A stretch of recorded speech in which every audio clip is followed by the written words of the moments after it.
Welcome to the Genius Factory. Enjoy the video. In this video, I will explain how to replace a Chevy Silverado door handle.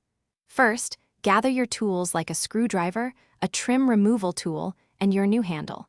Make sure the replacement handle is the right one for your specific Silverado model. Working in a well-lit area will make the process much easier and safer. This preparation ensures a smooth and efficient repair. Now, let's get the old handle out. Use your trim removal tool to carefully pry off the interior door panel. Be gentle to avoid damaging the clips.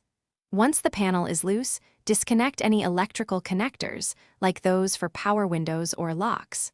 Finally, unbolt the old door handle from its mounting points inside the door. With the old handle removed, it's time for the new one. Securely attach the new door handle to the door frame, making sure all bolts are tightened properly.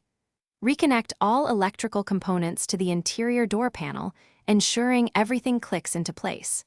Before putting the panel back on, test the new handle's operation to confirm it opens and closes smoothly. To finish up, carefully reinstall the interior door panel, making sure all clips are firmly secured and aligned.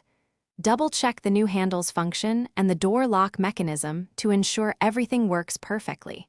For more great deals and to check out the Echo Dot smart speaker, be sure to look for the link in the description below. Thanks for watching and drive safely. Thanks for watching. If you found this helpful, don't forget to like and subscribe.